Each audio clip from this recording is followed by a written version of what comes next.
guys, my name is Kira Snow and welcome back to my YouTube channel. Before we start, please subscribe to my channel and give this video a like. It really means a lot to me and helps out my algorithm thing.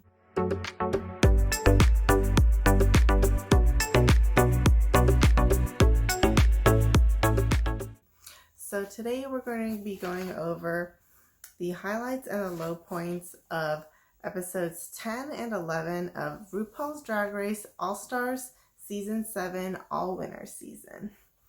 So we have a lot to catch up on. I was a little bit late posting. I know I'm behind. I am so sorry, guys, but I'm going to make it up to you. This recap is going to be amazing. Might be a little bit more on the succinct side, but we're still going to get through it. So I'm going to let you guys know my raw thoughts on what's been going down these past few weeks. So as far as episode 10, we see the main challenge is a roast for the Kennedy Davenport Center Honors Hall of Shade. It's a mouthful, and I am really proud of Raja, who remembered to say the whole entire name of the roast. They're coming up with some really creative names for these challenges probably because there's been so many of them. But anywho, as far as the roast goes, it was initially really hard for me to tell who did the best because on a surface level, most everyone except for Jada did extremely well. They had a lot of really great jokes, and I actually had to make a straight up table of scoring points to try and figure out who objectively did the best. So from my table, I kind of factored in three major things. The first one was the number of jokes, so I would tally up the number of jokes that people did, and if it was a joke that had 3 punchlines or 3 prongs to it, that would count for 3 points. So that's how I scored it, and that was one category. The next category was their delivery. So was their delivery rocky, or was it really smooth and great? If it was smooth, I gave them a 5 out of 5. If it was the delivery was kind of bad, I would give them a lower score. So for example, Raja got a 5 out of 5 for her delivery, whereas Jada got a 2 out of 5. And then demeanor was another category where I scored out of 5. For example, Jinx, I gave her a 5 out of 5 for her demeanor because she was just very lively and, I don't know, giving off a really good vibe when she was up there. So that's just an example of that. So based off of how I scored everyone, the highest score and person who happened to have the most jokes was actually Monet. Followed by Vivian and Jinx. Vivian and Jinx were tied with 21 points and Monet had 25. So objectively speaking, that should have been the top 3. And then Trinity and Raja and Shay would be tied with 17 points. So from this breakdown, it makes sense a little bit more why it was hard to kind of judge this roast, because a lot of people were tied up points wise, at least. I just came up with this scoring scheme myself, so who knows if this is actually how people judge comedy. It's probably not, but this is what I came up with to try to process the entire thing myself. But as we see, RuPaul probably didn't tally up the number of jokes. She decides that Jinx and Trinity are the tops. So, that's something I could stomach because Trinity definitely got most improved, I would say. I thought her roasts were really funny. So, props to her. I did really enjoy Evie's sense of humor, I will say. She had a lot of funny jokes. It's just, you kind of, I think she didn't come off as natural, like demeanor wise when she was up there. She didn't seem as comfortable as some of the other girls. I really loved the segue or the joke where Evie was like, she puts the star in one star. And I also really loved the joke, all the jokes about Shay having one star. Raja was saying some joke about Uber, even the Uber driver she had has more stars than Shea Coulee. And I think Shay has been taking her, title of one star like really well. Actually, I think if I were in her shoes, I would be way more self-conscious about it and upset and doubting myself a lot. But Shay, I mean, she seems like it's not getting her down too much. She does seem a little disappointed, but she's not like, breaking down crying or complaining a lot, which I think is good that she's not complaining a lot. And speaking of low points for the roast, Jada Essence Hall. Jada Messence Hall is all I can say. She reminds me of me though. Like, I think I'm okay at being funny, but like when it's natural for me. Like when I'm up on a stage with lights or when people put me on the spot to be funny, like I just kind of like I freeze up or I don't know what to say. So I kind of relate to Jada a little bit. Like, it's not easy to go up there and just spit jokes very comfortably. A lot of people get stage fright or it's just not their cup of tea. So, but it was a very, very iconic bomb. And then the runway for that week was all glowed up. So some of the standout looks for me was Raja's and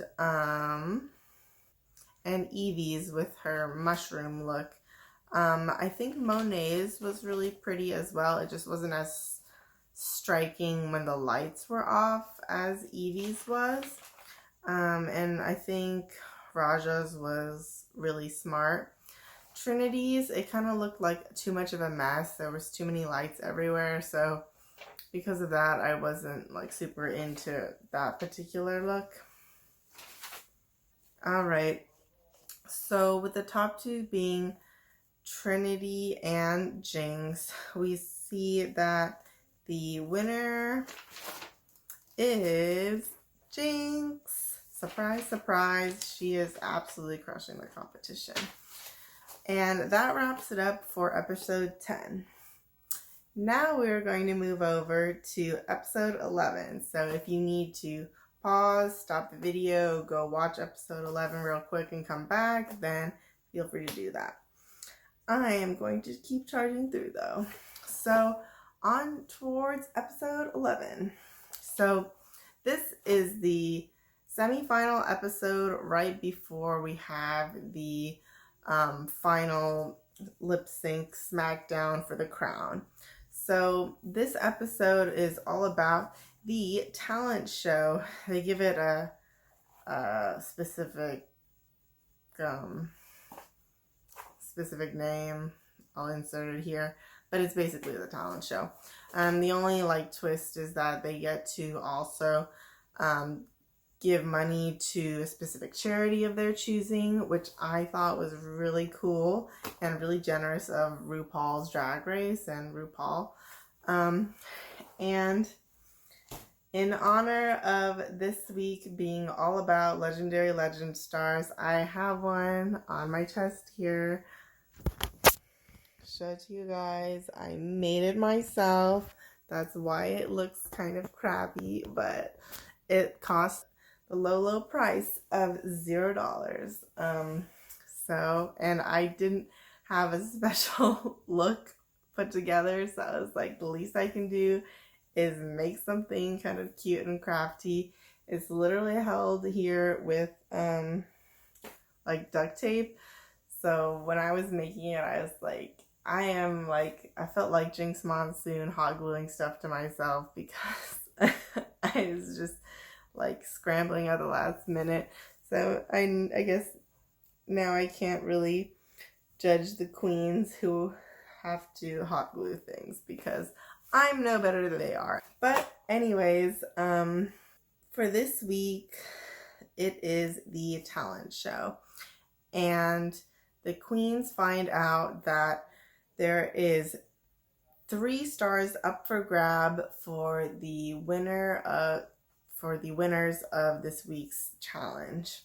And so there's a lot at stake, and Shea Coulee is now back in the game because 3 stars are up for grabs. I honestly didn't see it coming that everything would hinge on the talent show. I think in previous drag races, the talent show wasn't as big of a deal, so it's kind of crazy to me that now the talent show is all of a sudden worth 3 stars. Like, that's pretty crazy. And the one thing I will say is that making one challenge worth 3 stars is a little bit crappy for some of the queens who have consistently been doing good, like Jada. It just kind of rigs the competition a little bit so that, you know, literally someone who was not doing so well could like shoot up really quickly. It's great for like views and drama, but as far as like in all fairness, I would say it's a little bit unfair in my opinion, but I do think it's a great incentive and everyone loves an underdog, so it is what it is. Anyhow, some of the very interesting things about the talent show were that one, Raja decided to go with a cultural piece, and I don't know that much about ball. I can't even pronounce it, but the dance from Bali, or Indonesian dance. I was really impressed with her outfit, and I haven't seen that type of dance before, so I thought it was really cool for her to showcase some of her cultural heritage. The only downside with doing that is sometimes it's not as flashy or impressive as some of the other more contemporary pieces. So in years past of Drag Race, we've kind of seen like that more like cultural pieces kind of go unrewarded. For example, like BB Zahara Benet's dance, and then also Gia Gunn's dance. Like neither of those got as much recognition from RuPaul as I feel like they maybe should have. So that's kind of unfortunate, but I do think it's great that Raja, brought that talent. I think it would be great if she kind of had backup dancers. It would have made it more impressive.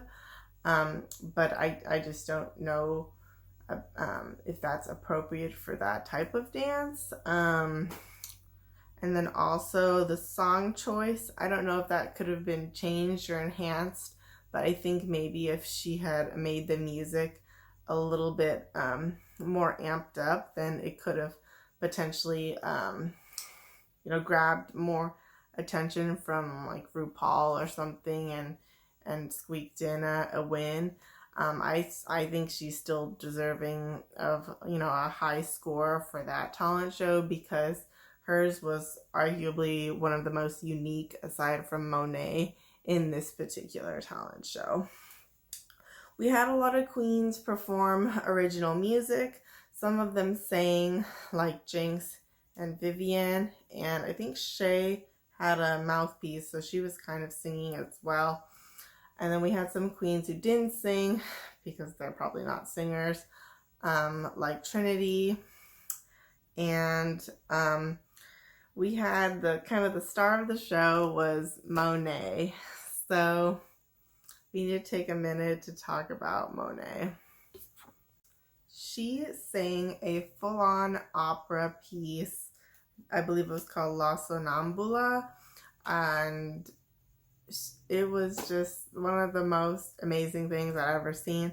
I am a big opera person. I love Andre Bocelli, Pavarotti, mostly because it's what my mom listens to a lot. But I think she was just displaying so much talent in that moment. Her voice was so strong, so clear, and you didn't doubt her abilities for a second during the whole performance. She seemed like a pro. She looked so relaxed, and she came a long way from her original talent show where her voice was kind of cracking up a little with her little sponge dress, which didn't have a problem with her previous talent show, but her current talent show was much different than her previous one. And to top it off, she was doing her opera performance with a corset on. So I imagine that's pretty difficult because singing opera kind of relies upon you using your diaphragm to, really project your voice.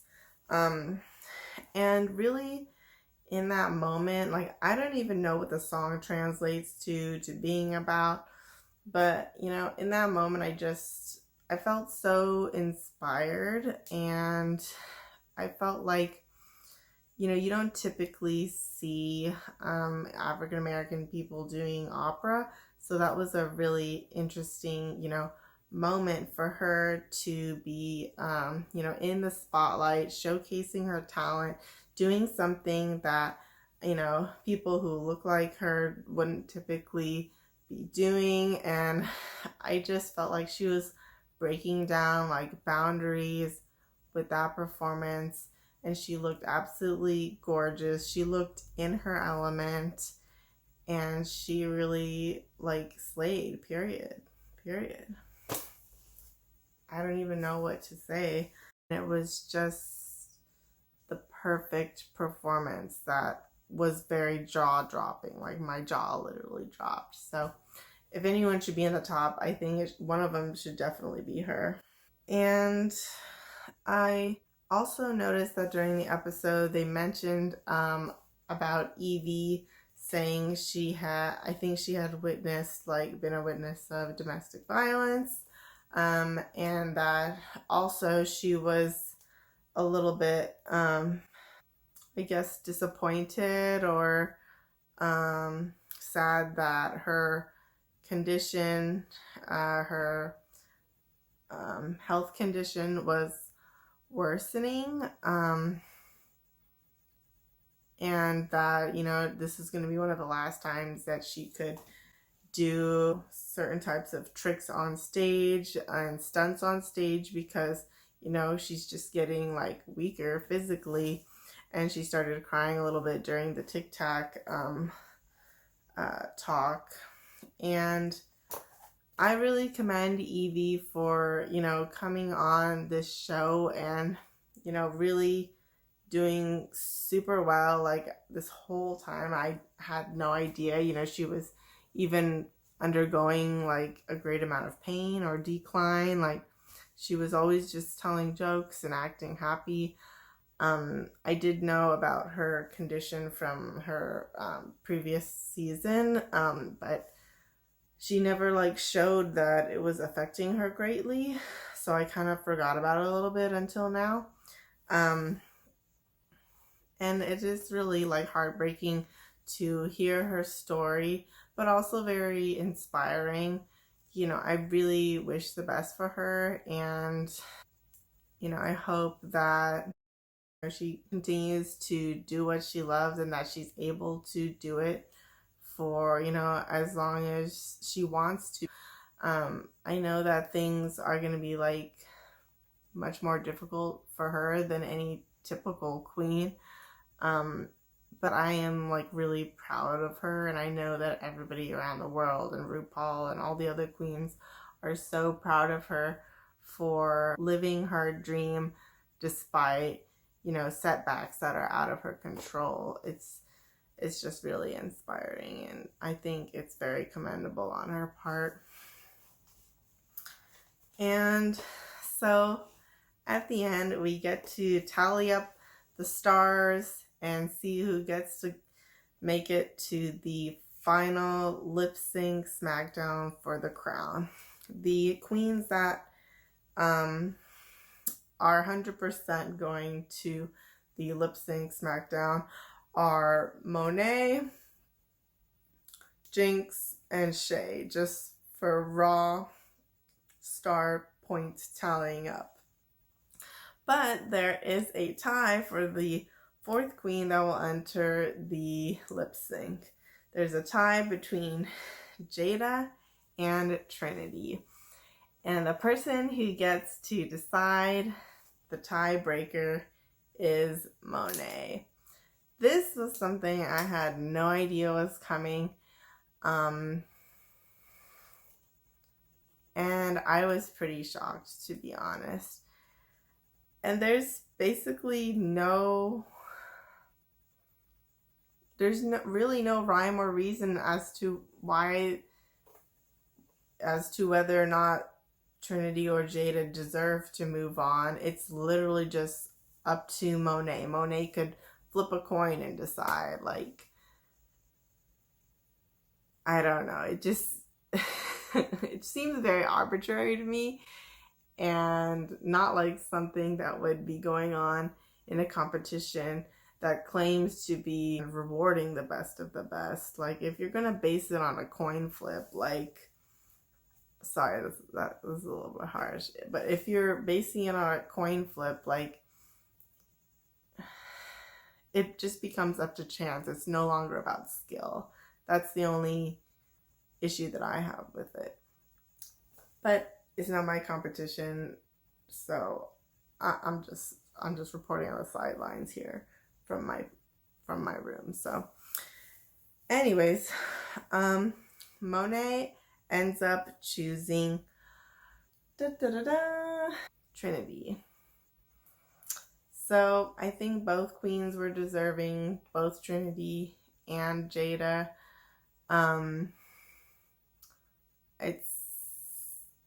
It's really hard because I could see either of them in the finale. The only one I couldn't really picture being in the finale was Shea, and she got in based off of, just scoring a huge win in the talent show. It is a little strange that, she was able to kind of make a huge jump, whereas others who have been consistently doing well don't get to make it into the finale. That's a little bit of a bummer, but as Trinity said, Shea hasn't just been being gutter Shea this whole time. Like, she has been like serving looks and like trying really hard. So I'm not mad that Shea is in the finale. I just think that points wise, it's a little disappointing for some of the other queens. So the lip sync battle is between Monet and Shea, and Shea really does a great job with this lip sync. She is slaying, turning the house down. She just did absolutely amazing. And I think Monet did a good job too, but I think Shea just really pulled out all the stops and had a lot of high energy going into it. So I think as far as the lip sync, she did an amazing job, and she ends up winning. So we find out that the four queens, Monet, Jinx, Shea, and Trinity, are going to the lip sync SmackDown, and I'm really excited to see if the twinners are if they're going to choose one of the twinners or not. They're going to choose Monet or Trinity. They might choose neither. They might choose Jinx. They might choose Shea. So it's going to be really interesting to see what's going to happen there. As far as who might win it all, who might be the queen of all queens, I'm kind of feeling like it's going to be either Monet or Shea because they're very good lip syncers. Jinx and Trinity, I think, have a little bit less good dance skills, so I feel like they're everyone's going to be pulling a reveal, but it's really going to be up to people who have good lip sync skills to be able to win this. So I would probably put my money on either Monet, Jinkx, or Shea to win. And we see that the other queens who are not chosen for the Lip Sync SmackDown finale, they'll be having their own Lip Sync SmackDown. For Queen of She Already Done Had Hers is for $50,000, and I thought that's kind of fun. It is a little bit strange. It's kind of like a consolation prize for those who didn't win. But hey, it's still $50,000. I feel like they're being extremely nice to all the queens on this season. It's kind of crazy how much, like, money they're putting on this season. They donated money to all of the charities. At least $10,000 went to every Queen's Chosen charity. And then now there's this $50,000 in addition to the prize that the winner's getting. So it's pretty crazy. But I think, these queens are all very deserving, and it's shaping up to be a very fairy tale ending for this Drag Race season. There's no really big travesties happening aside from, Yvie's conditions, like, not being so great. But there was not a lot of huge drama or, really shockingly bad things that happened in this season. Typically we all get kind of sad when queens have to go home, but there was no going home this season. So it kind of seemed like a little bit more of like a walk in the park for this all winners season, All-Star 7. But anywho, that wraps it up for this combo recap episode. Thank you guys so much for watching. Please subscribe to my channel. Give this video a like if you liked it. Comment in the comments any, sort of, insights you have about who you think might win and who you think deserves to be in the top 4. And I'll see you guys in the next video. Bye!